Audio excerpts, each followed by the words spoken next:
I'm reading from my own notes here. Perhaps the most pernicious effect of commercial crowding out of speech and reason is the influence it has on presentation, not only in appearance, but as well with sound. I'm a little out of practice, but when I do these video blogs, I don't usually use my radio announcer's voice. I'm going to include a link below regarding salons. There's a show going on in New York. I don't know if it's this week or something. I just glanced through the article. But it appertains to what I was discussing in the last vlog I did regarding alternative means of networking, communicating, means primarily by which we may avoid the influence that money has in crowding out speech and reason.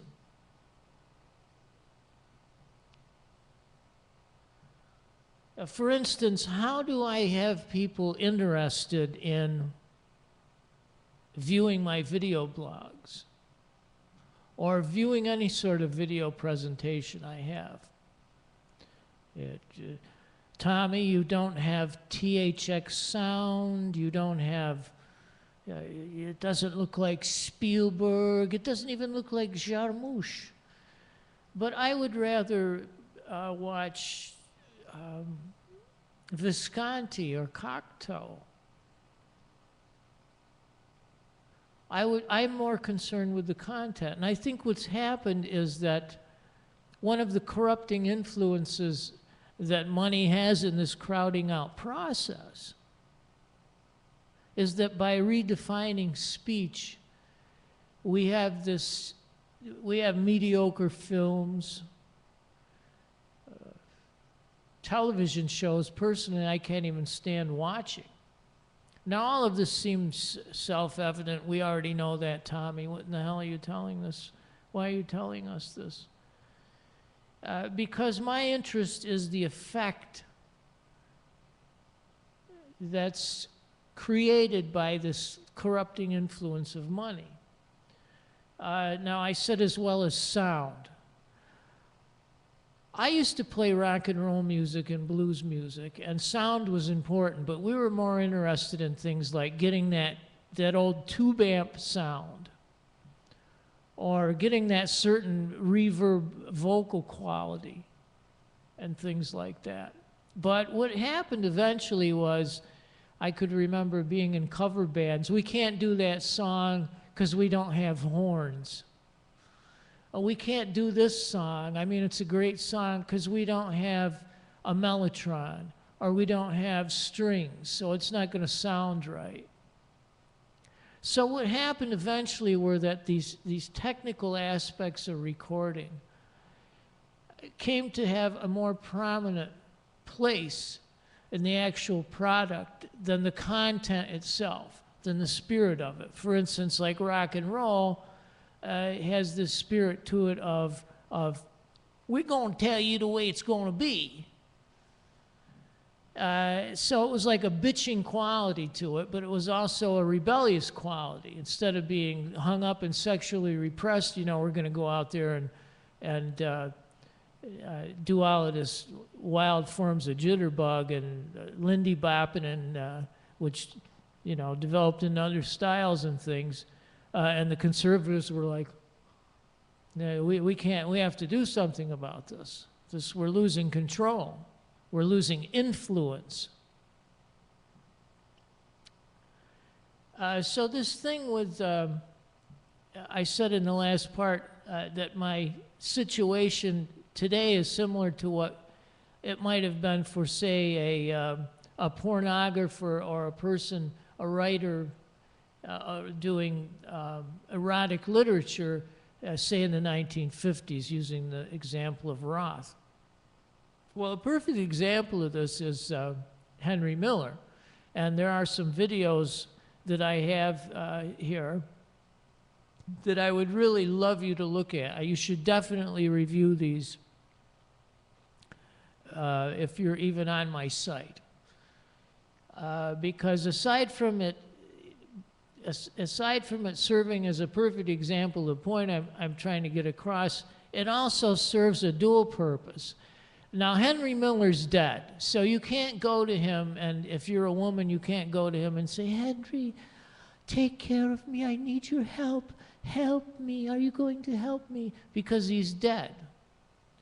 However, what he's left behind has worth and value. Now, here they are on YouTube videos, and no one seems to be saying, oh, well, you can't show that. They have to be censored because we're going to exploit whatever commercial value they have. They probably don't have any commercial value because Henry Miller was very upfront about what his thing was, which was essentially sex.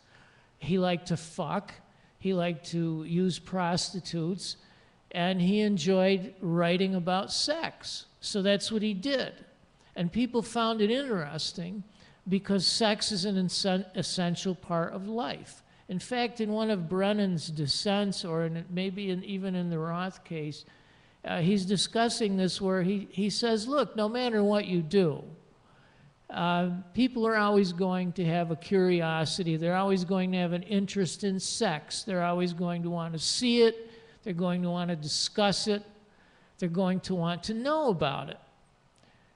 So the thing of it is that if government wants to stop this, if they want to prevent this from happening, then they have to show us that the censoring performs some function whereby a duty of government cannot be performed in any other manner than by effectuating this form of censorship. In other words, it can't be some whimsical thing, you know, oh, that's terrible, you know, and we have to censor it. There has to be a compelling reason for it. And that's the key word, is reason.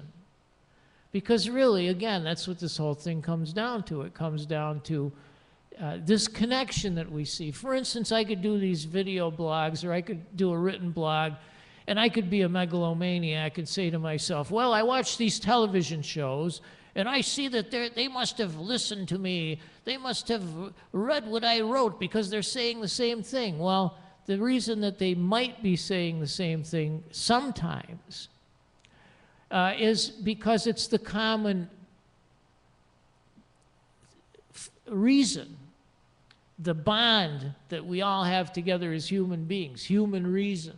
That's what we experience. We don't experience, oh, they took our ideas, or they bought our ideas, they sold our ideas, you know, which is essentially commerce.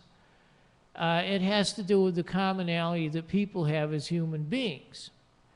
And this is essentially what we have to appeal to, because money, what money essentially does by redefining commerce, commercial transactions, with really the sole purpose of obliterating reason, is that these people using it as such attempt to annihilate this bond that we all have. And they want to use money to do that.